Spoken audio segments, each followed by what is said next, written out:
ये कहानी आपको सोचने पर मजबूर कर देगी। अगर आप भी जीवन का रहस्य जानना चाहते हैं तो ये वीडियो अंत तक जरूर देखें। अगर वीडियो पसंद आए तो लाइक, शेयर और सब्सक्राइब जरूर करें। जब सृष्टि की रचना लगभग पूर्ण हो चुकी थी, तब भी कुछ अधूरा था। आकाश में तारे चमक रहे थे, नदियां बह रही थीं, पर्वत अडिग खड़े थे और वन जीवन से भर चुके थे। फिर भी परमात्मा की दृष्टि जैसे किसी अंतिम रचना की प्रतीक्षा कर रही थी। एक दिन उन्होंने धरती की नम मिट्टी अपनी हथेलियों में उठाई। वो साधारण मिट्टी थी, न उसमें सोने की चमक थी, न लोहे की कठोरता, पर परमात्मा ने उसी मिट्टी को प्रेम से गूंथा, उसे आकार दिया और एक आकृति बना दी। फिर उन्होंने उसमें प्राण फूंक दिए। उसी क्षण वो आकृति जीवित हो उठी। वो मनुष्य था। देवताओं को बुलाया गया। सभी उस नई रचना को देखकर चकित थे। उनमें बुद्धि थी, भावनाएं थीं, सोचने की शक्ति थी।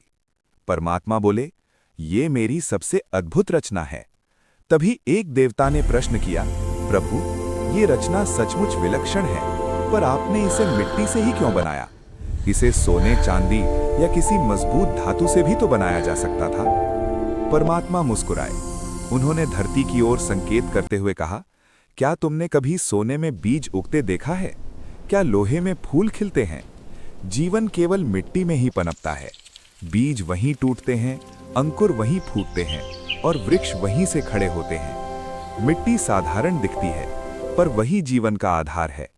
मनुष्य को मैंने मिट्टी से इसलिए बनाया है कि वो सृजन करना सीखे, गिरकर फिर उठना सीखे और विनम्र बना रहे। मिट्टी झुकती है तभी जीवन देती है। कठोरता नहीं, कोमलता ही सच्ची शक्ति है। देवता मौन हो गए।